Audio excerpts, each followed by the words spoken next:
Greetings, class. Chris Haskins with the realestateroundup.com. I got a good one for you today. Guys. Let's suck you on in. Today, we're going to a house, day in the life. We're going to a house where the gentleman had a tree fall on the house and on the land.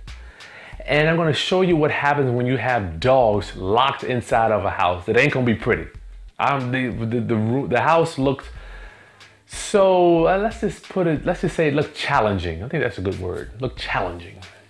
The house was so toe up, the dogs literally tried to scratch their way out of the house because they were probably not being fed, weren't being taken out to the bathroom. Just unbelievable stuff, guys. Oh yeah, before we get moving too far, don't forget, subscribe to my channel. Like the contents below, if you don't mind. Share it with a loved one, someone that you think or you know wants to get into the real estate business, and this can help them.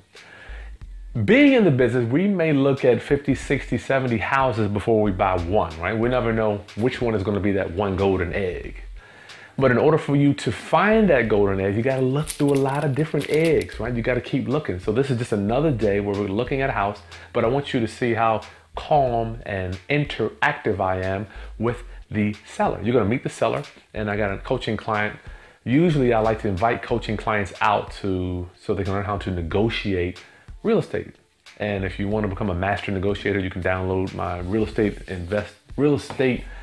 negotiating Bible. Will help you get over that hurdle of talking to sellers, negotiating that killer deal.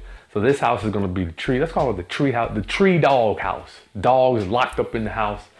Unbelievable story when you see we're walking through here, the dogs. Poor thing. I feel so bad because I'm a dog lover. Dogs can scratch through the walls trying to get out. So I hope you learn a lot, make a lot of money, go help a lot of people. Let's go look at this house, guys. Okay, guys, we're here at the property. I told you that I'm going to take you to a house. Once again, we look at probably 50 to 70 houses before we buy one. And I don't want you to get overwhelmed with the process. So this is just one lead we're looking at, but today you're going to see inside, see the condition of the property, and you're going to actually meet the homeowner. He was nice enough to come on video and just talk candidly about the situation. So as we pull it up, you see this tree here has fallen down onto their property. This is their tree, and he told me he's talked to the insurance company, and what he says is legally that if a tree falls on your yard, from my yard, you're responsible for whatever debris falls on your yard and not me. So you do your own research on that. I'm not sure how that works, but I would hate for somebody's tree to fall on my house and then I have to pay for it. You can see how it fell here, so this needs to be done immediately. I'm sure it took out some of the power lines there, but this tree is gonna be a real headache when it comes to this property, guys. You can see how it's, if you look down here, it's buckling up the ground. The whole ground is just kind of going up, and I'm sure that we probably have some plumbing issues with the sewer line and maybe the water line going in here. If we don't have it now, it will be for the future. So this tree is going to have to go. Oh yeah, thank you to my brother Forbes for working with me today. What else we got here? Nothing else. You can see the neighborhood houses look okay, but he's lucky to have vacant houses next door. So we're gonna go inside, and you're gonna see. I peeked in real quick, but you're gonna see what happens when dogs actually live in a property when you have dogs locked in the bedroom. Come on inside.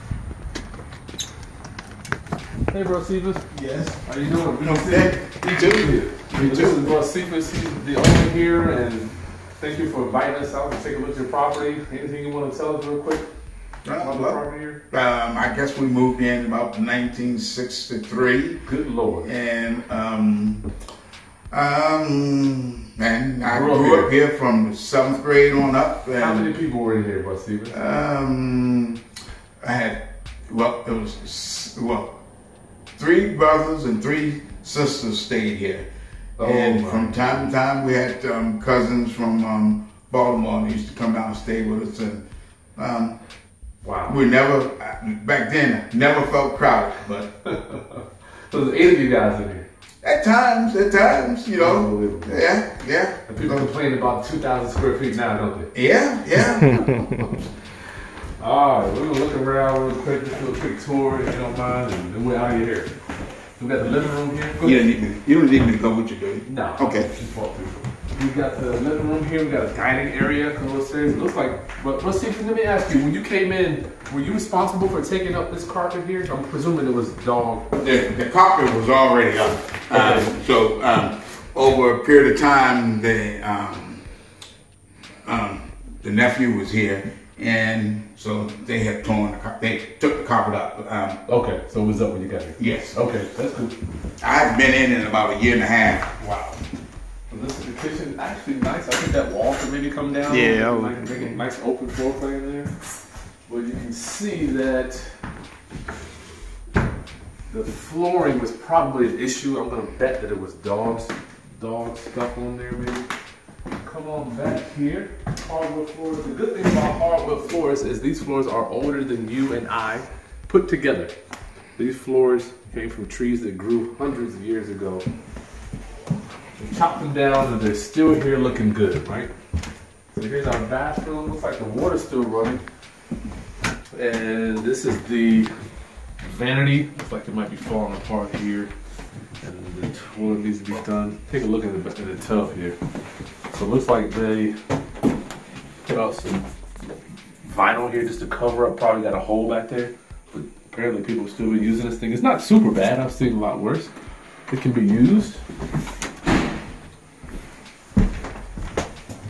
And there's two regular bedrooms, but here's the kicker here. In the back bedroom, just to show you what can happen, go ahead and get a good pan. To show you what happens when dogs are in a property and they are not taken care of. You can go all the way around that thing. You don't have to, you didn't zoom in, did you? No. Yeah, just keep it up. You go ahead and pan, stand in that corner. You go over there, I'll stand here. So you can see here, all this is where these dogs, don't zoom in. These dogs, looks like to me, they were locked in the room and they tried to get out. And they tested every wall here, right? Every wall they were saying, how the hell can I get out of here? And the owner told me that they were pit bulls. So they actually scratched through the wall and they got out of the wall to get out of this bedroom. So I'm presuming, what on earth, I'm thinking, what could, you see, we came out here, came out this way. So let's think, what on earth, oh yeah, that's good. What could they have been doing to these poor dogs? Or what type of condition could the dogs be in for them to try to scratch out of these bedrooms? It just kind of makes you wonder what people are doing with dogs. And the owner was very gracious enough to let us record. I want to show you one more thing here. This is just such a hazard. Look in here. We have wires all just nutted up here. This needs to have a disconnect to have some other breakers. I mean, this is just so nasty. This is such a fire hazard. So this needs to be cleaned up because all these wires probably are coming here. They gotta be coming here. So what happened is they probably moved the circuit breaker, the panel from inside the closet out here. So this is what you come to when you look at houses. You got the flooring already? Yes. All right. This is kind of what you get. So homeowners, they're not that scary. They actually let us record sometimes. We got good people out here. Nobody's gonna shoot you in the head, I promise you. And if you want some more negotiating audio, just download the link below for my full real estate negotiating audio, 10 audio series for you. Okay, it's Chris Haskins. Thank you once again, Brother Quentin. TheRealEstateRoundup.com. See you next time.